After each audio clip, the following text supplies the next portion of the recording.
I guess some advice I would give other companies is, there's a perception that cloud is too expensive. And I would argue after going through it that the costs are actually better on the cloud side in the end. It takes a lot of time and it's a long process for environments, especially the more complex your environments are. I understand that. But we've definitely seen, from consolidating infrastructure from each individual office location, eliminating hardware, subscriptions, administration, all the costs that are associated with that, and bundling up that into Azure subscription and Workspot. We can now manage those costs. We can anticipate what they are. We can scale them up, scale them down.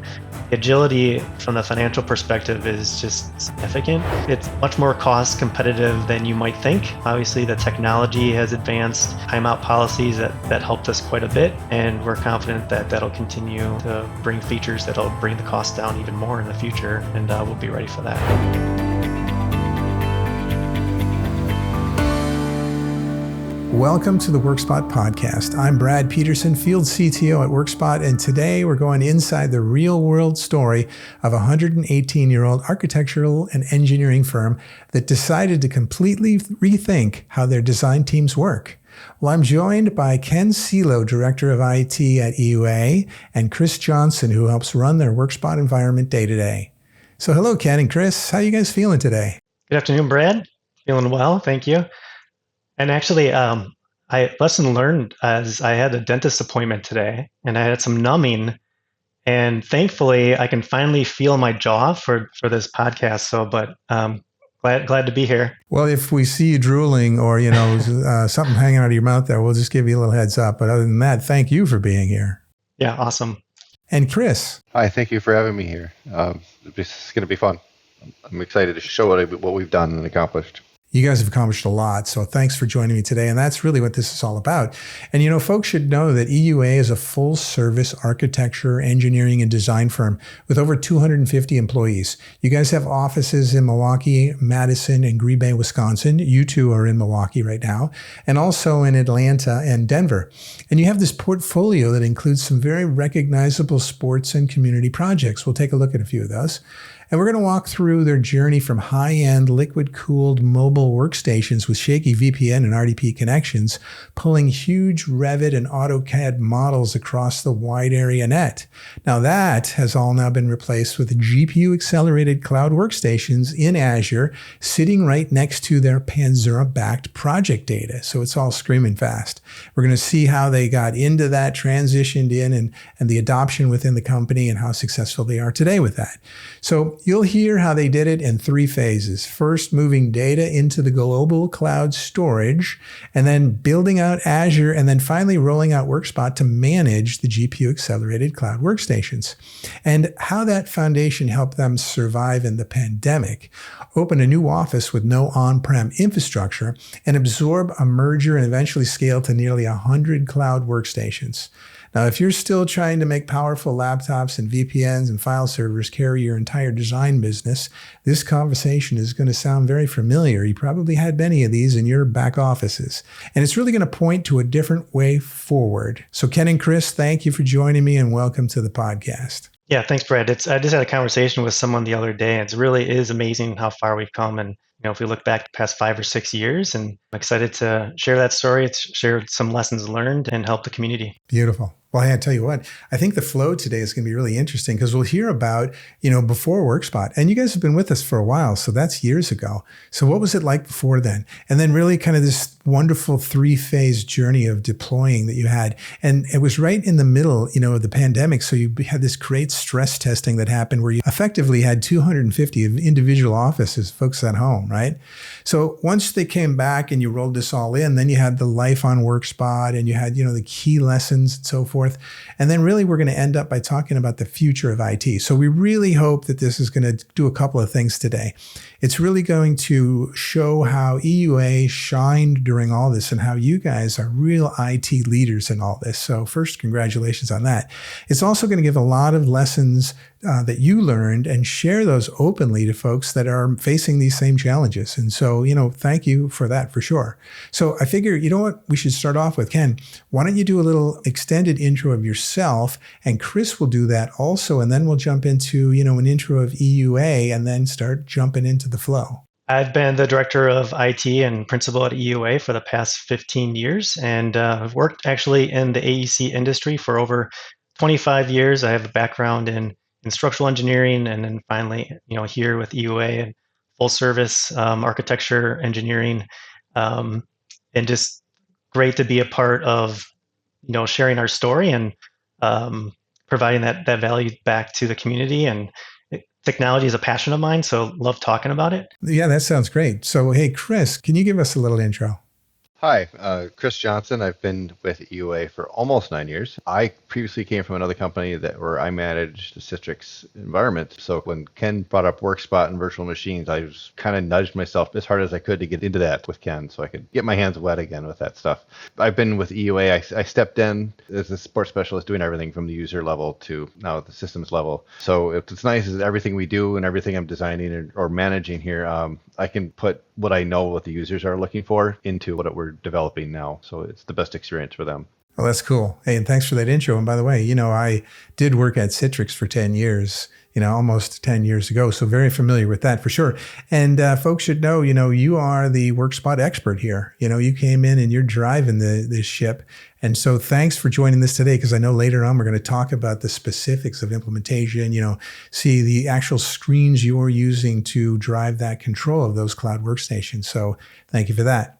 And, Ken, thanks for your intro as well. And, I got to ask you a question about EUA as you jump in. What does EUA stand for? It is Eppstein, Uhen Architects. So historically, some of our early creators of the firm. Oh, got it. EUA is easier to say. Good It call. is easier to say, yeah. All right. Well, hey, yeah, let's learn definitely a little bit more about the company. Yeah, so we believe great design elevates people's potential. And here at EUA, we have over 260 employees, 5 nationwide offices, 7 major markets, and we've been in business over 118 years. So we started in Milwaukee and progressively moved to Madison, had some acquisitions and mergers with Denver, Atlanta, and Green Bay. And here are some of the markets we serve, everywhere from workplace to healthcare, community, science and technology. Actually, a few of my favorite projects come out of our community market, where we've done some major arenas with Green Bay and Milwaukee Brewers and the Bucks. And we're a fully integrated practice, so really doing everything from architecture, engineering, design, planning, experiential design, visualization, just making it a full service offering, which is a lot of value to our clients. Some examples of our projects. So again, whether that's healthcare, we do some really great things with interesting projects that are overseas, some of that are shipyard related, schools, and our people are really what helps all of this be a tremendous success to the business. And we have great talent, a lot of power users too, that I think have helped us get to where we are a little bit more quickly than other companies. Really have a high expectation for high performance, and that's what we were able to deliver with some of the technologies we've implemented over the past couple of years. And do you have this many people that go into the office? Like, what's the mix of remote workers and office workers? Yeah, we have a flexible work environment. So we're in most of the time, and we have some flex days that people can choose to work elsewhere, work remote. Very nice. Cool. All right. Well, it'd be nice to go back in time now, even before Workspot, kind of the way you built the company and the challenges you had there, maybe back even before 2020 when the pandemic hit. What was your sort of vision and strategy then? Every 5 years, we set up a firm-wide vision and strategy. And so we had some planning on that, and we talked about really what our goals were the next 5 years. From a technology perspective, it included expanding our technology innovation and its opportunities while being agile and adjusting to changes that are unknown. What's interesting about this is it was right before the pandemic.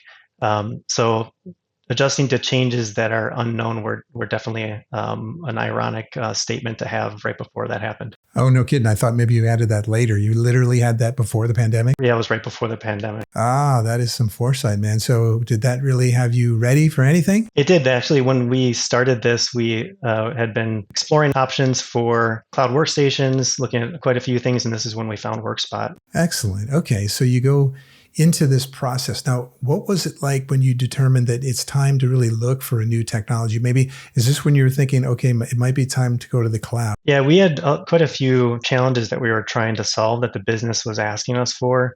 Whether that was being able to have high performance compute anywhere, anytime. We just couldn't do that previously. We were primarily on desktops, and so the mobility was limited. Again, high performance is really critical for the visualization we do from our design applications. And again, the business was looking to how do we scale, particularly our team. We knew that some of these M&As were coming up, and how were we going to do that and do that quickly and effectively. And then, I think early in 2017 to 2019, we started to take a deeper dive into security and how we could best position ourselves for success there. And then always, as like a lot of our companies do, disaster recovery and business continuity was really top of mind. So we had trialed out a few of these solutions that you see, whether it was Horizon, Frame, and Citrix. We seemed to come up to a dead end on a lot of those. And I know I was working with a peer company, and we kind of divided and conquered on some of these, and we knew they were working on Workspot, and we're kind of like, hey, how's that going for you? And they had a lot of positive feedback, brought it to our team and some of our power users. Kris was involved in that, and we were really impressed, saw some great opportunity there. So we started with a small pilot group and had a few people in our regional offices on the system as well, further testing for our team. So can you describe a little in more detail the users? Are they engineers, designers, and what apps are they using, and what were their biggest challenges before this? Yeah, at this time it was designers. So our architects, this was before we were multidisciplined. So primarily design software from SketchUp, Revit, architecture were the primarily design applications that we were using at that time. And they require a lot of demand on resources and performance from our teams. But was this like AutoCAD as well? So it's not only kind of banging on the CPU in certain motions, but it's certainly banging on the GPU. But then always there's large files, and it's like, how do you get those and how do you share those? Yeah, definitely have some AutoCAD as well. Other applications that were just compute intensive. Again, that was primarily where we were looking to validate that a virtual environment could accommodate those needs. And so that's where early testing and step into Workspot came from. And how are you guys managing all the data and the big files at that point, again, across these multiple locations? So at that time, we were on Panzura, and we started that journey quite a few years before that. And that product was definitely great value to provide that high performance between our locations. And so this was an easy thing to kind of integrate with the full suite of kind of continuing our cloud journey. I think it was early on when we were thinking about, do we stay hybrid? Are we mostly on-prem? Are we going cloud?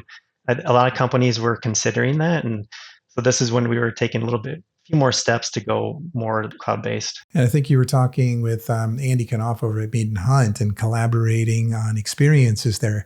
And I think both of you guys ended up looking at this and then even making these early decisions to get into this world before the pandemic. You guys ended up looking like geniuses. Yeah, that's right. Andy and I, we do get to talk. It's been a great partnership, and little competitive too, but they were a little bit ahead of us, and was grateful that they kind of gave us some insights on what they were doing, and we were able to rapidly just jump into it, knowing that some others were having some success too. So always a great thing to have those peer partnerships in your career. So what was your test process like? How did you get the first one and configure and test and initial rollout to maybe some broader testing? Yeah, so we started with a pilot group, and we looked at areas of our business that we wanted to accommodate. So whether that is standard user to high power users.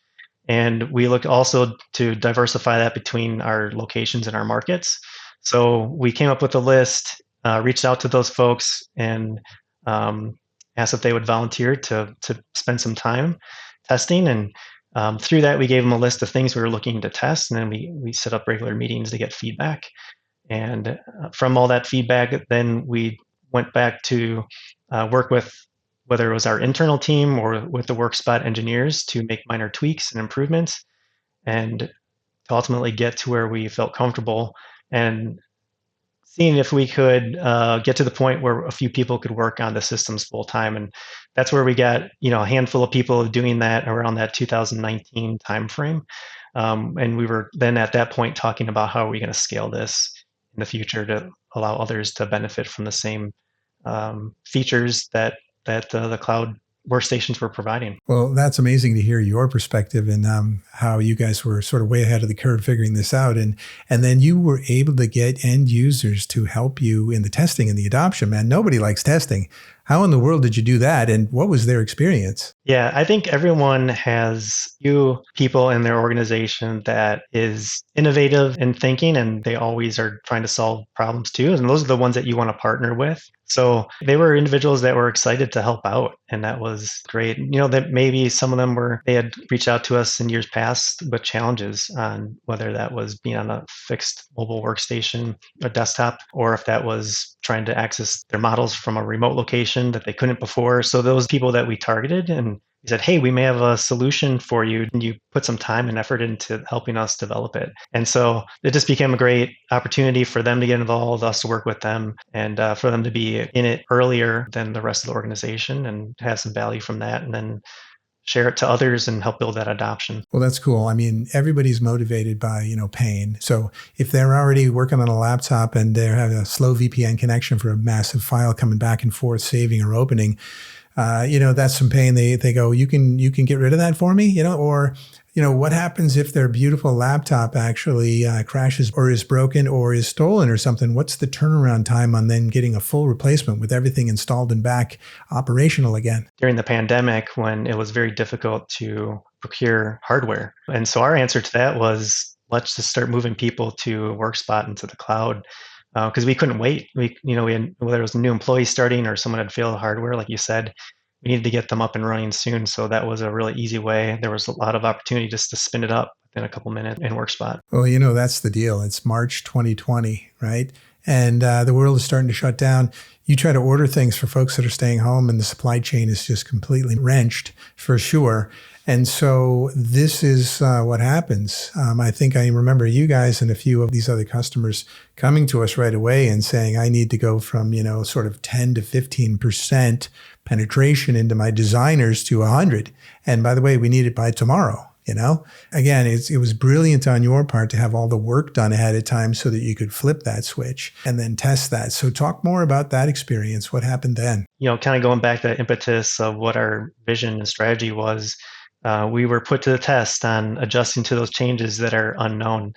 And during that 2021 timeframe, we sent everybody to work from home 100%, all locations.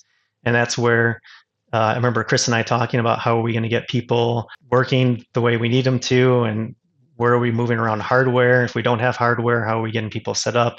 And that's when we really started to pushing out and scaling the Workspot environment and seeing that value really quickly. I don't know exactly the number. I don't know if you remember, Kris, off the top of your head, how many we were spinning up at that time, but there was quite a few, and we were gaining some more trust in the technology. Then you step forward to just a year or so beyond that, and our Denver office, so as they were working from home, we decided to let our lease expire and rebuild our space up a few floors in the same building. And that came to me, and I said, well, hey, what are we going to do? We have about the infrastructure that's in that location. How do we support them? So at that point, we took about 30 employees of that entire office, and we moved them all to Workspot right away, because that was our solution of not having an infrastructure. They were our first location to be full in on Workspot, and there were definitely some change management involved in that. It's a little bit different, and so we were helping people with that throughout the time, and But we were able to showcase the value and the benefits. Let's dig into that a little deeper. Zero infrastructure. Like they go to the office, they've got a chair, they got a desk, they got power. They probably have maybe a laptop and some external monitors to connect into, mouse, keyboard, whatever. And then they're connected either to a hard wire or a wireless network, I would imagine. But beyond that, there's probably no other infrastructure. So what's a kind of a list of all the infrastructure that is no longer required? So historically, that office in particular had, like every office location, firewall, switches going out to the desk. And then we had server that was a domain controller providing services, whether print services or just access to the network. So those were, in this case, those were removed and we didn't have those. So we needed that alternative solution, and Workspot was what was able to solve that. In our new space, just a few floors up, all we needed then at that point was the ISP, the firewall, and the switches. The workstations, laptops, I think at that point too, Kris, we probably moved everybody from desktops to laptops. I remember shipping those out. So accomplishing one of our goals of being more mobile.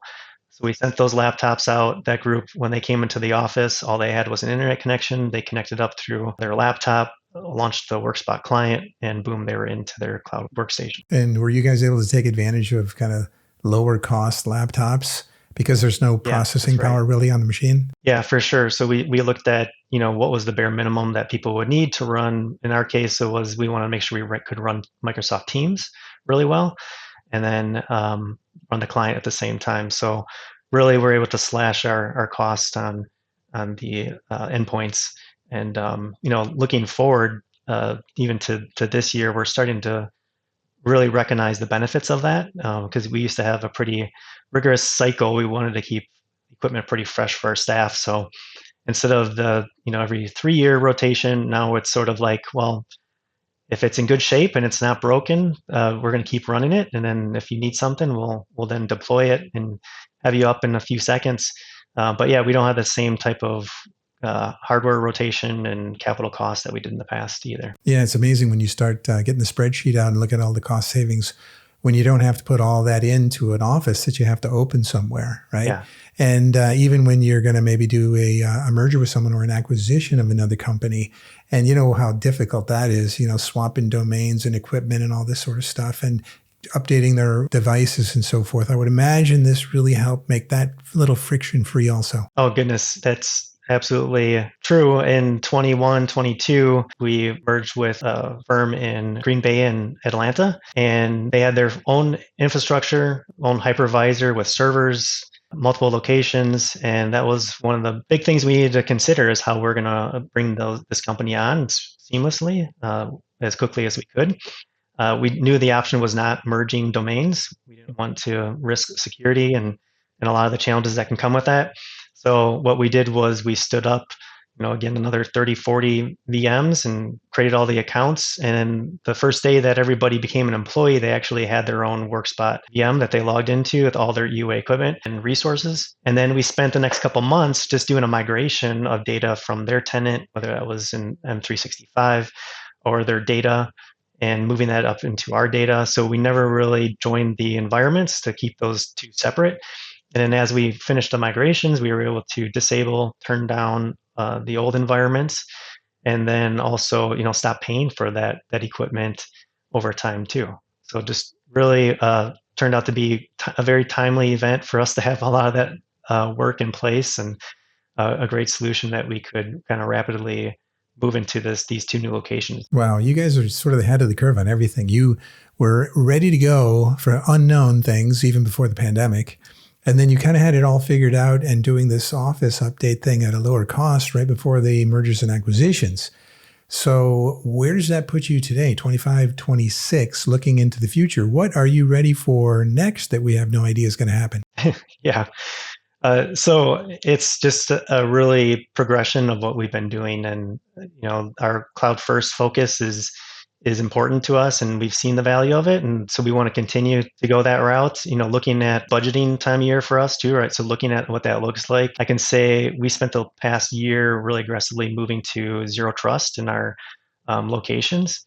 And what that meant was pulling out all of the hardware, domain controllers, and all these other locations like Madison, Denver, Atlanta, and Green Bay.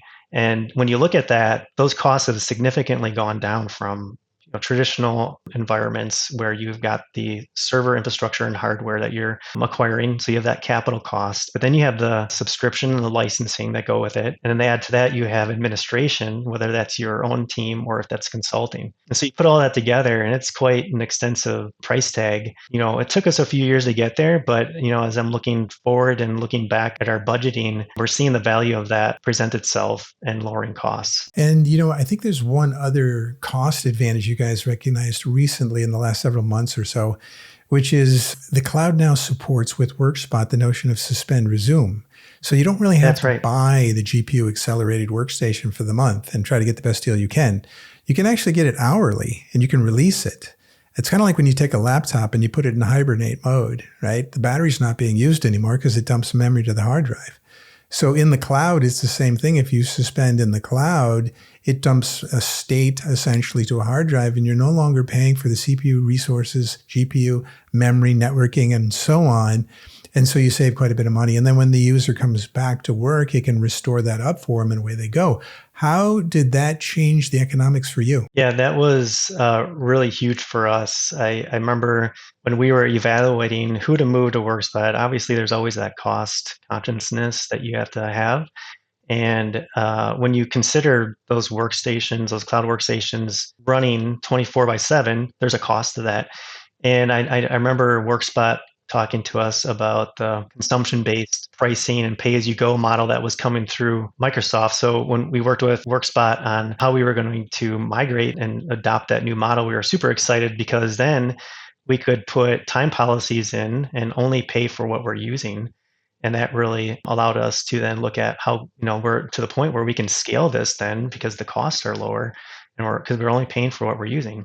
Just phenomenal opportunity to take advantage of the solution and really be more efficient, cost and everything. One of the challenging parts is in the world of suspend resume, when you do release that workstation and you want to go and get it back later because you don't want to pay for it when you're not using it, you have to make sure it's there and it's available.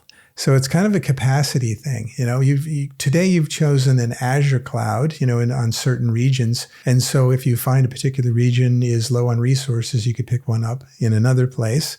Certainly as the world grows in more and more capability, clouds expand and so forth, more capacity is there. That's always a beautiful thing for you guys. How has that experience been for you guys over time and in more recently? And looking at our network diagram here kind of tells and paints that picture.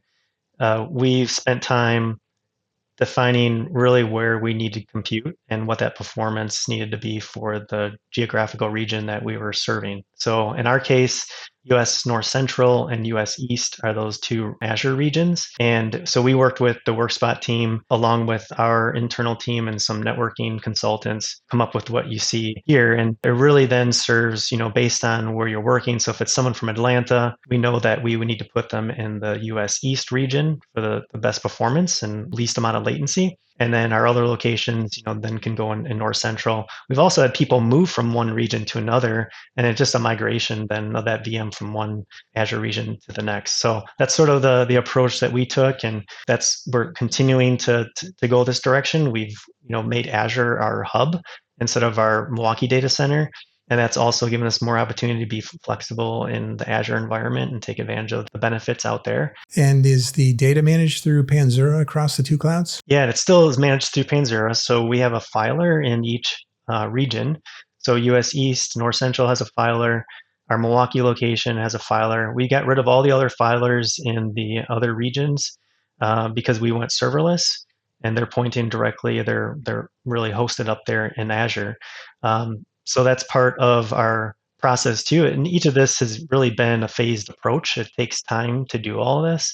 And that's our plan for Q1 next year is then to take Milwaukee, move the remaining workforce to Workspot, and then we would have everybody on that same platform right next to their data and compute. That's interesting because almost by definition, whether you're working in the office or at a customer site or at home, it's all the same because you're not in more proximity to the data on any of those locations because the data is in the cloud. Yeah. And you've already made that cloud available to that sort of greater region and so forth. So when you found that to be the case and you've given this flexibility and this power to your employees, what was their response? What did they decide? Okay, now I'm going to be home every day, or I really want to work in the office because I want to go shoulder to shoulder with the other engineers and really collaborate, or a combination? Yeah, I think, first we've had people that may have a challenge, and we recommend them to Workspot if they weren't already on it. And that's been able to immediately see the advantage, and you kind of get people really excited because they have a challenge that they were faced with, and within a few minutes, they've got a solution. So that's always a positive thing to be able to do. Somewhat, you can take that a little bit for granted. We just provide it, make it its magic to our people. But we like that too because we want to be able to provide excellence in technology and people to be able to use it. So I think people were excited about it once they moved over. We get acclimates every now and then of, hey, thanks for putting this in place. It's really helped me in my situation, whether I'm working in a location that I never could work before or a place that I never tried to work. I can work now. It just makes a difference. Yeah. And with that flexibility, then they can make the best location decision for them and for the business, I guess. Yeah. So that's quite good. I know we did hear back from a lot of other customers that it allows them to give them sort of that work-life flexibility that, maybe between 5 and 6, they're not working because they're having dinner with the family, but then at 7 or 8, they're back online kind of crushing another design. And so, that's a wonderful choice. They could certainly have never done that if they had to drive an hour into the office and an hour out of the office. But on days where they do have to be in the office, maybe for a customer meeting or to really collaborate, they can go in and they can have the equal access to the same data, the same apps, and the same power to crush those designs. So it's really cool and flexible. It kind of feels to me like we should bring Kris into the discussion here and find out more about his life. He's been very patient there waiting for us. Well, it's all good talk. It's all good stuff too. Well, we know you've been instrumental in all of this for many years. What year did you join EUA? I got to do math. I remember it was April 10th. I remember that day. So this would be 8th year. So wow. So you've been around for this whole deal. Yeah. That's wonderful. Cool. All right. Well, how would you like to take us on your Workspot experience journey? My Workspot experience journey. In doing all this, one thing that's very important to me is that anybody that's going to be using Workspot, I want it to be as barrier-free as possible. So when they're first signed in, I want them to see exactly what's going on. This splash screen when everyone first signs into Workspot add some personality to it, whether it's our logo, the welcome to EUA Cloud Workstations, but we wanted to make sure that we didn't just use the canned background that comes. We wanted to make them feel like they're still at EUA, no matter where they're sitting. You can see the pools and the applications that are available to the users, and below even defining what their purpose is, just to help people if they have any questions, just immediately, so at a high level. Immediately, you will see in the top left the EUA Workspot Guide.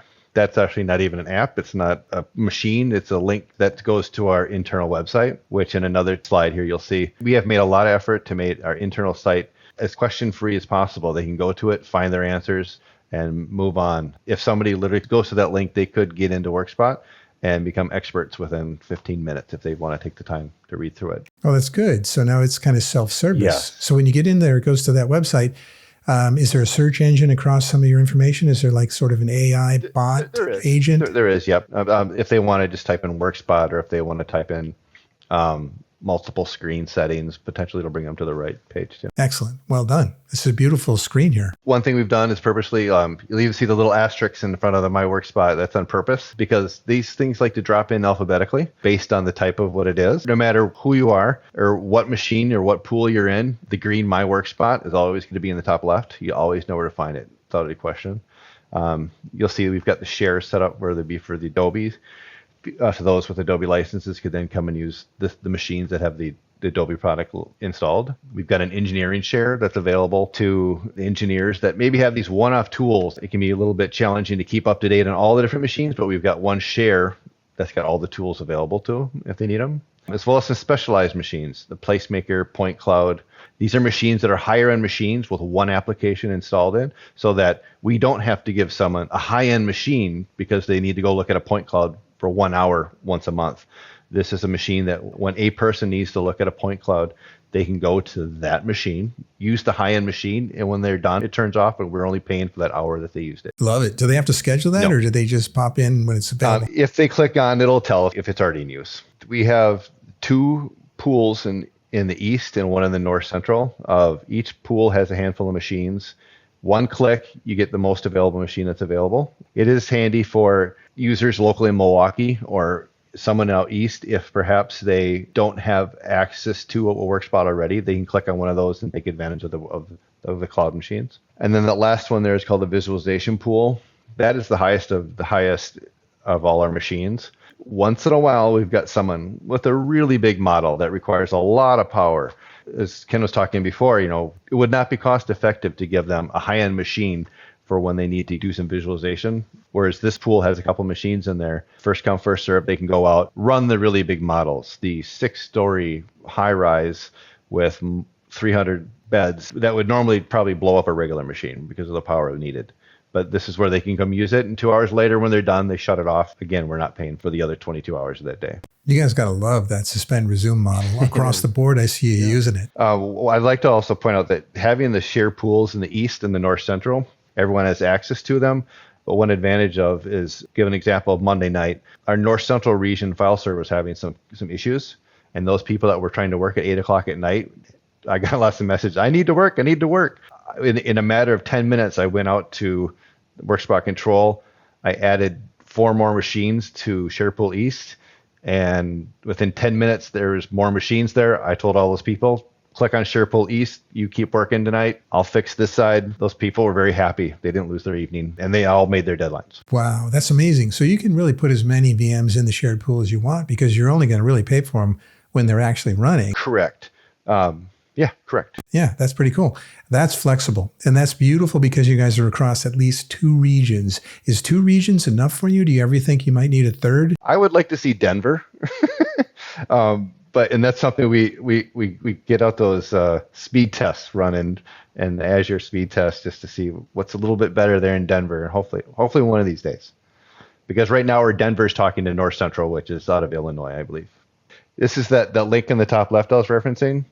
That when it goes out to this is our internal site. And we cover everything from the introduction. There's an installation tab, getting started. I go through the details of our timeout policies, when it's best to sign out, when to do a restart, getting multiple monitor work, leveraging Teams the best, some little troubleshooting, what to do if there's app updates. I talk about our maintenance windows, which I'll go into more detail a little bit, and just some connection troubleshooting tips. Even there's a topic in there about working offline as a Workspot user, fully knowing you cannot work offline as a Workspot user, but how to, if you do need to be offline, how to leverage OneDrive, for example, that's connected to Workspot that you can save and sync and work in and out if you need to. Little tips and tricks just to keep people moving and agile. Yeah, and you even have the installation link down there, I see too. Very thoughtful. This is really well organized. Nice job. This is a team effort.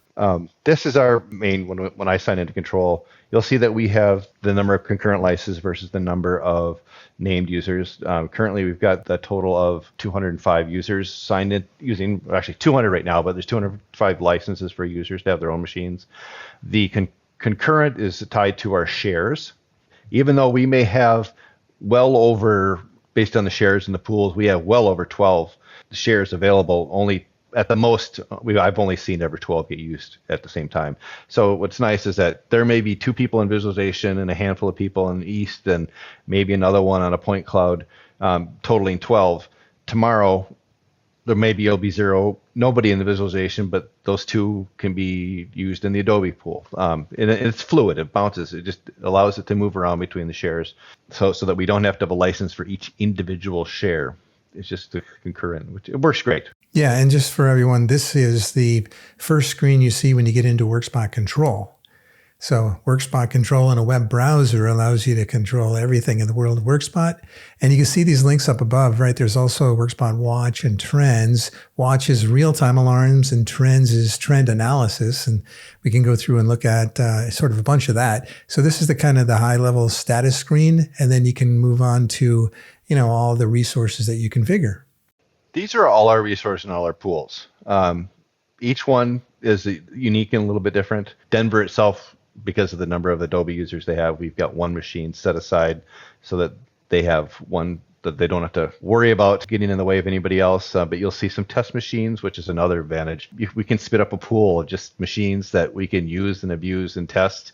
And then when we're done, we can just reapply the template image back onto it and start over way quicker than trying to rebuild a machine after testing it. And that's one thing I'll give Kris and his team credit for too, is just taking advantage of the remote support of these machines and getting them up to date.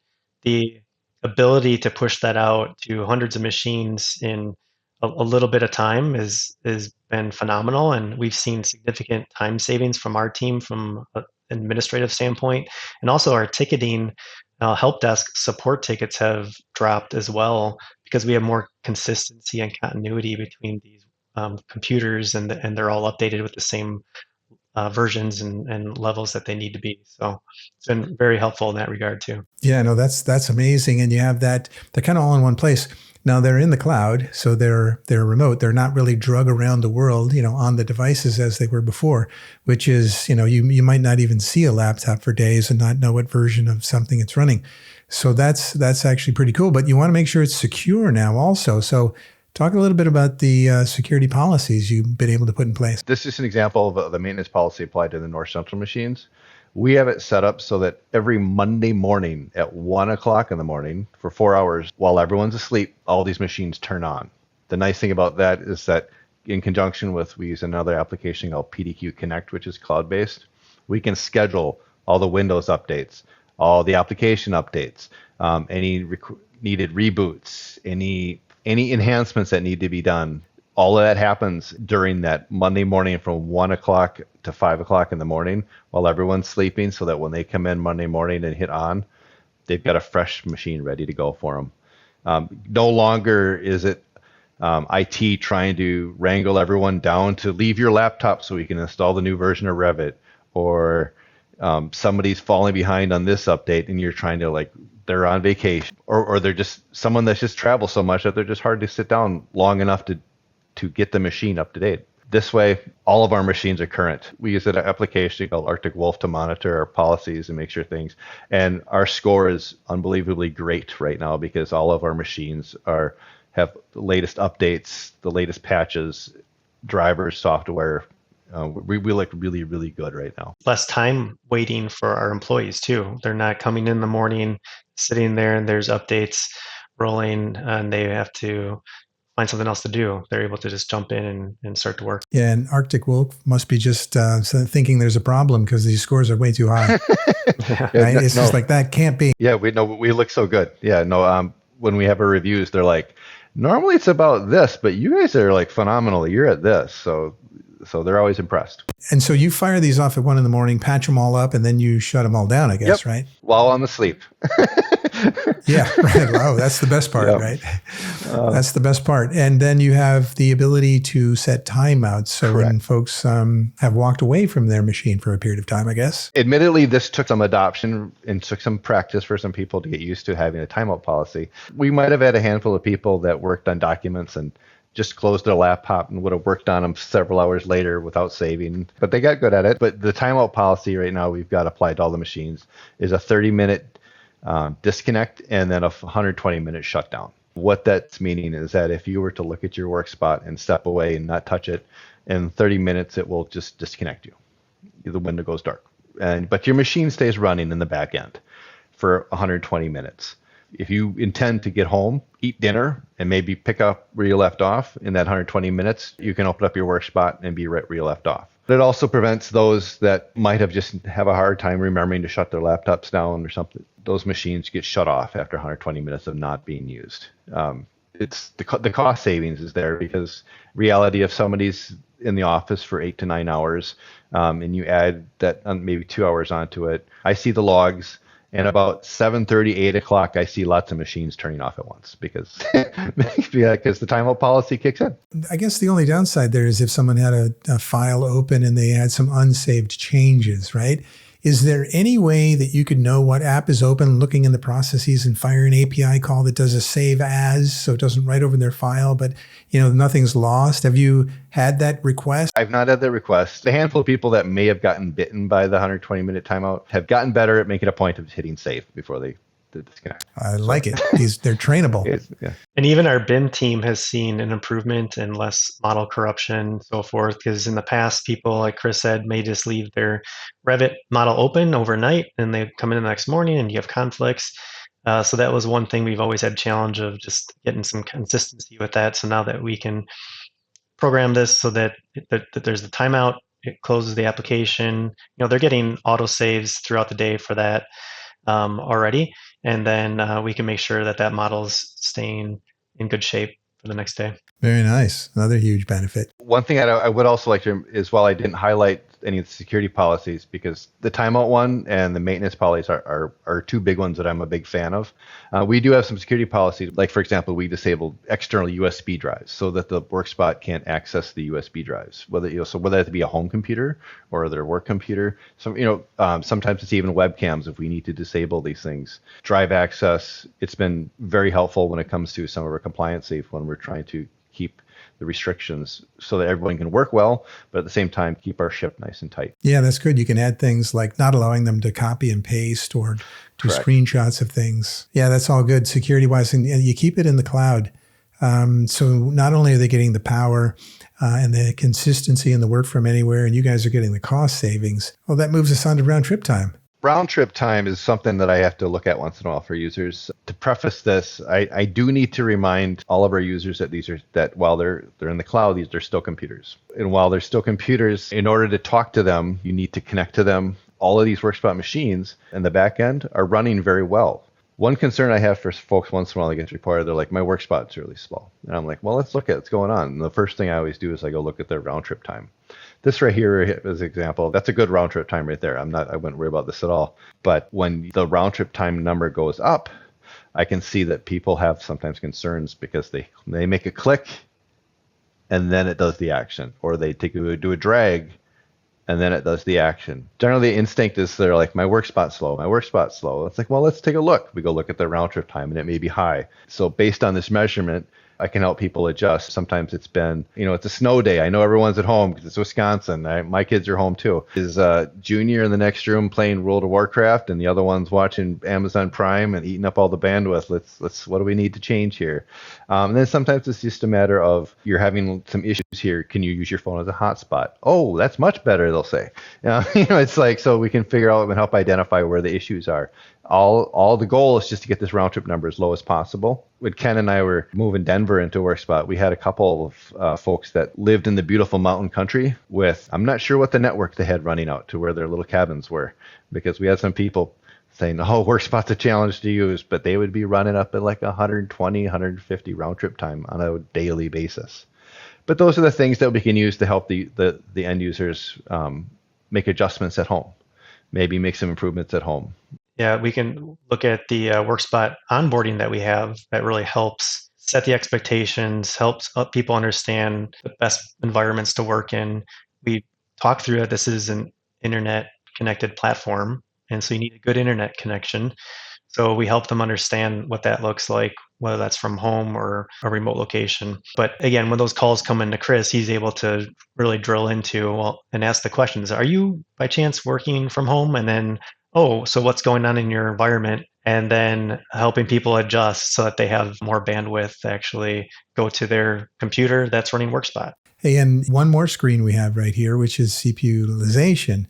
So this is pretty interesting across a lot of different machines here. I like this screen a lot lately. While round trip time is important, sometimes that's not the issue. Like I was mentioning before, these still are computers. And once in a while, if someone's saying I'm having some trouble, I go into this quite a bit now.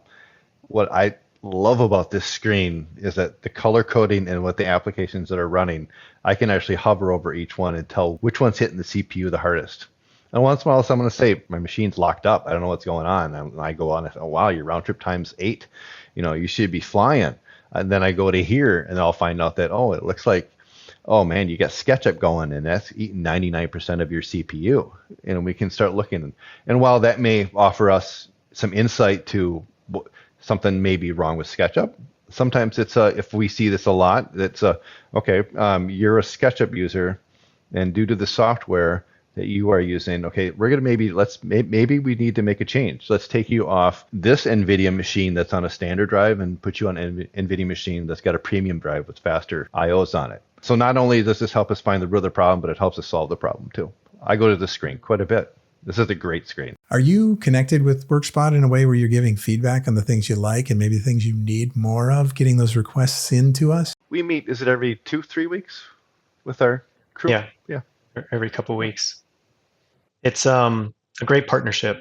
We have opportunity to talk about everything and have that support of whether it's something developed into Workspot. Maybe it's a feature that's not there. I know Kris has put quite a few features in that have actually been developed and that we're using today. I was just going to mention that stuff that we've been asked for enhancement requests, that I know that in my heart that I feel like I'm the one that made the request, or Ken and I have pushed hard, have become reality, like the maintenance policy. I'd like to think that I had a piece of that, and then why that's there now.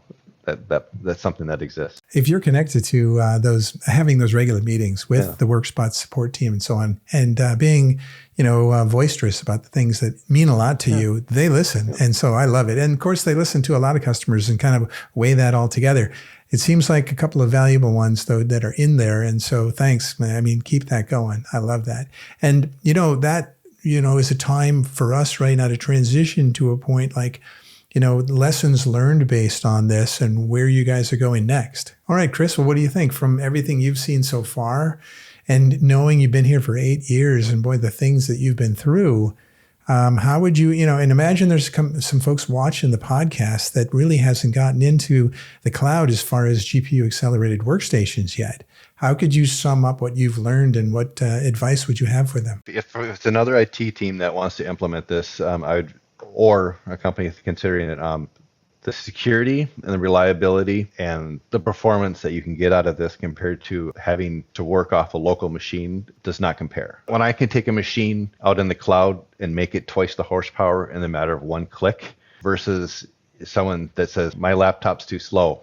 Okay, well, let's put in a requisition to get a new laptop, and then we'll get you imaged, and then we'll get it all set up, and then a month later, let's get your profile moved over. Whereas now I can say, heck, let's move you to a different pool. And then suddenly you are now twice the horsepower, twice the graphics card. Or when someone says, hey, I thought about moving to Pennsylvania.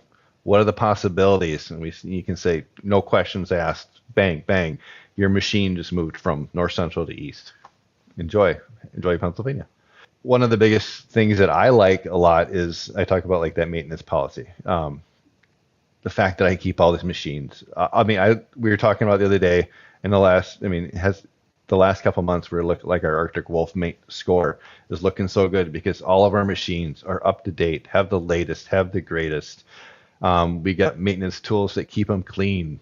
We don't have to worry about trying to lock down a machine long enough to touch it because all these machines are there and we can do it. And we can do it after hours and I can get a good night's sleep. Typically, IT administrators aren't real, popular with the end user community, but it seems like you are very popular with yours. I like to say I advocate for the users in a lot of the actions that I do inside Workspot.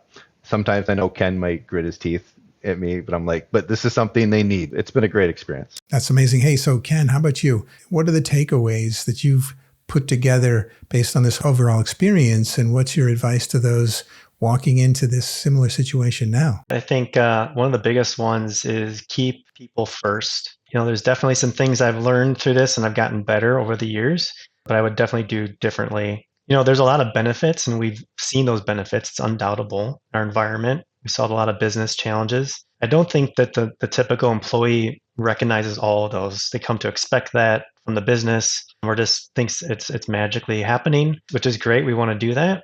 But I think when it comes to adoption, there's little things that you may think are little that are usually a little bit bigger for the employee that you want to be sensitive about. I think communicating those things, sitting down with people, we've done a lot of one-on-ones that has been helpful. I think looking back, I would have started with more of our leadership in Workspot in each of our markets, and so that they can be a voice to their employees as we're making that transition. We're not talking about major things, but the little differences of opening up your laptop and then launching into a cloud workstation, it just feels a little bit different. And some people have a harder time with that change than others. So just being sensitive to people and listening and understanding their needs, and having someone like Kris on your team that can help with that and listen to those and make those changes or whatever it needs, those adjustments that need to make it a great experience. The other lesson learned, I think, is from a cost side of things. I guess some advice I would give other companies is, there's a perception that cloud is too expensive. And I would argue that after going through it, that the costs are actually better on the cloud side in the end. It takes a lot of time and it's a long process for environments, especially the more complex your environments are. I understand that. But we've definitely seen, from consolidating infrastructure from each individual office location, eliminating hardware, subscriptions, administration, all the costs that are associated with that, and bundling up that into Azure subscription and Workspot. We can now manage those costs. We can anticipate what they are. We can scale them up, scale them down. The agility from the financial perspective is just significant. It's much more cost competitive than you might think after you get into it. So that's another thing that I think we didn't know that so much going into it. Obviously, the technology has advanced, the timeout policies that helped us quite a bit. And we're confident that that'll continue to bring features that'll bring the cost down even more in the future. And we'll be ready for that. Wonderful. Those are both great responses. Thanks for that. Great summary as well as great advice. I'm sure those that are watching the podcast are taking notes and benefiting from this greatly. So this next section I have is called the speed round. So I ask you guys these questions that I've prepared in advance just for you. Now, it's meant to be fairly quick. So I ask you a question and ba-boom, the answer comes right out. Sounds good. Beautiful. All right. The first question is, first word that comes to mind when you hear VPN? Unsecure. My Cisco VPN app isn't opening. That's what I hear. Oh, you're hearing it from an IT perspective. Yes. The complaints coming in. Exactly. Because whoever gets good news on VPN, right? Exactly. All right. Number 2 is, what's the number 1 lesson learned you wish you knew on day 1? Putting people first and knowing your audience. When you're deploying the solution, understanding what their needs are, being sensitive to that, and making sure that you're providing the solution that they fully understand. So did it take you a while to come to that conclusion? It took us a little bit longer than it should have. I think to our defense, it was a lot of just getting things built and set up, and you can kind of get distracted being on the technical side and just trying to get things available to deliver to your employees. But always keeping them first. You can't go wrong with that. Good answer. And Kris? I'm right on the same boat with Ken on that one, getting the people involved and knowing what they're looking for at the same time. You kind of work with them collaboratively because it feels like, IT and end users have sort of different focuses and different objectives and so forth. And so you got to yin and yang them back and forth so everybody's taken care of. You get cost right, but you get end user experience right. When rolling this out, don't just pick your favorites. Pick the people you know that might be cause some trouble, because you're going to get a lot of really good stuff out of those people. Yeah, great advice. Ah, that's good. When you roll it out, don't go to the nice folks. Go to the squeaky wheels. They're the ones that are going to help you. I love that. Hey, number 3, if you had to choose local horsepower or cloud horsepower? Oh man, cloud horsepower, hands down. Again, we've seen it. We've been able to just by a few clicks scale that for an employee or a business need quickly. I'm going to agree with cloud horsepower because I can go to a public library kiosk, open up the web client or the web browser, and I can run a SketchUp model from the most crusty old library computer, and I can sign out securely. And it's all out there. I don't have to worry about it here. Beautiful. I anticipated that you guys would both vote that way, but I just thought I'd ask. All right. Hey, we're going to number 4. In one sentence, what convinced your most skeptical power user that this model was real? Describing the challenges that they've had on a traditional physical environment, and that we're able to solve all of those through the power of cloud compute, and saying, hey, do you want to give it a try? So then the convincing was really them actually using it and experiencing it themselves. Yeah. You just had to convince them to try. Absolutely. And it's also, sharing success stories, so we've had those all along, with whether that was with our proof of concept or our years of use. We can sort of throw examples or names out of people and projects that it's helped. Makes sense. Beautiful. Love it. Hey, how about you, Kris? My sentence might be, oh, I'm sorry, your laptop crashed. Here, why don't you use a Workspot while I fix it? And then they're like, hey, can I keep the Workspot? After they've been on it for a little bit. Ah, I like that. You swaparoo. You just give them the swaparoo and they don't want to let go. Very crafty. Way to go, Kris. All right, that takes us to number 5. Now, here's one we've been waiting for. AI in AEC. Are you more excited, cautious, or both? Oh, this is a great topic. I am extremely excited. I think it renews some energy for all of us in technology because it's such a great opportunity in our lifetime to be a part of something that's as big as this. Is it, maybe the last big thing was the internet. So what I'm seeing right now is just the ability for technology and our teams to integrate into every aspect of the business. AI, we're seeing it from whether it's CRM or finance and operations or design delivery. We're seeing it in every area. So our team is getting a lot of opportunities to partner and engage and be an advisor to our practice. And that's a really exciting time. Yes. And by the way, with that, do you have to provide sort of security training for them so they don't take proprietary information and sort of jam it up into an AI cloud? Yeah, we started off very thoughtful about our security approach, and we started through developing a AI acceptable use policy, which defines all of that very clearly. Obviously, the policy is probably much longer and more detailed than most employees want to read. So we tried to keep it short, abbreviate it, hit the most important points. We posted it on our social intranet. We talked about it in studio meetings. We repeat and help people understand the whys and what to be careful with. We're going to be responsible with AI. Very nicely done.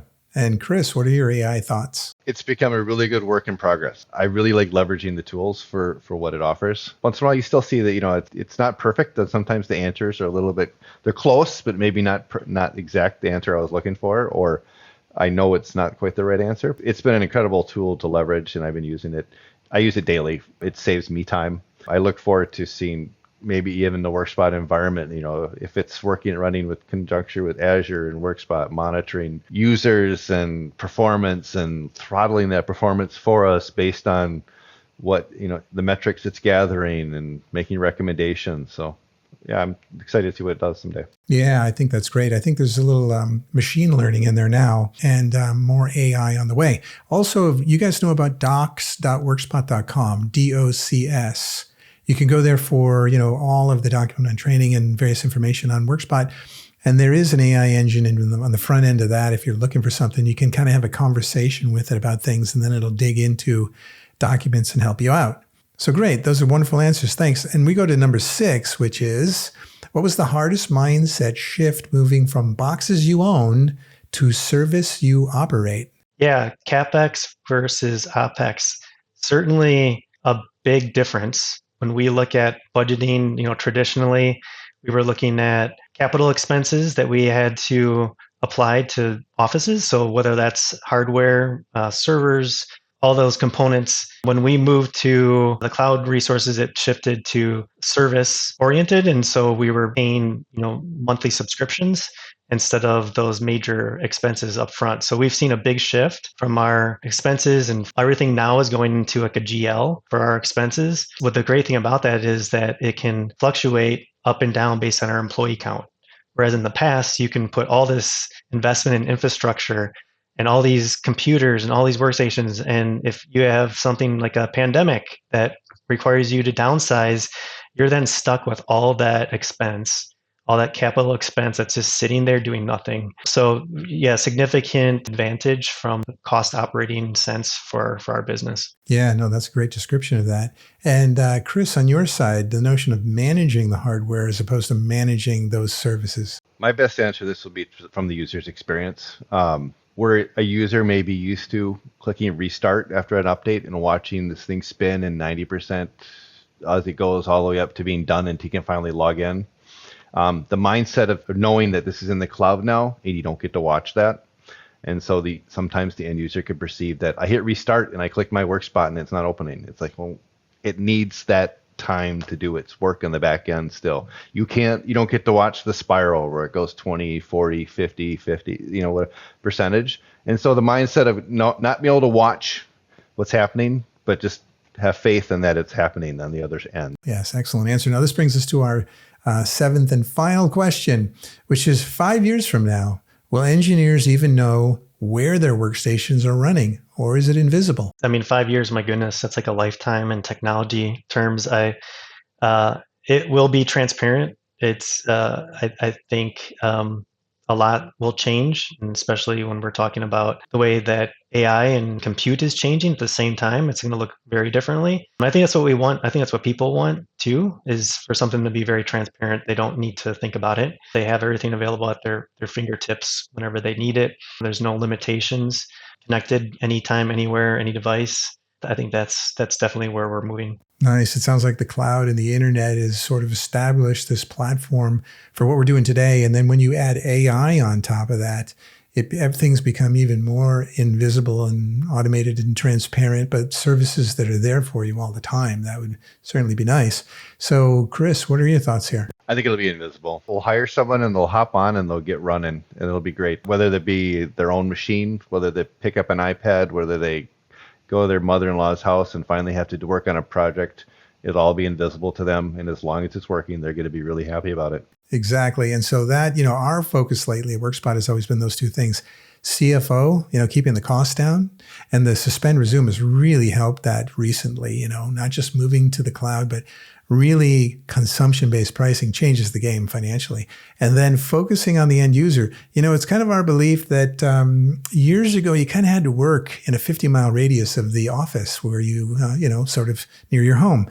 And so the organizations, maybe they weren't taking care of the employees so much because they didn't have a lot of choice. But nowadays, you can work from anywhere.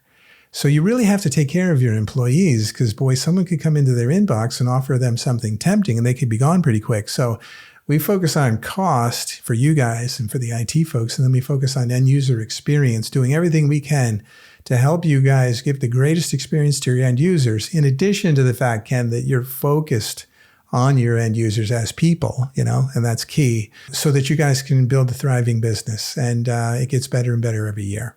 So I want to thank both you, Ken and Kris, for joining me today on this Workspot podcast. I really appreciate it. Yeah, thank you, Brad. This has been a lot of fun. Appreciate you and obviously the Workspot team and your partnership.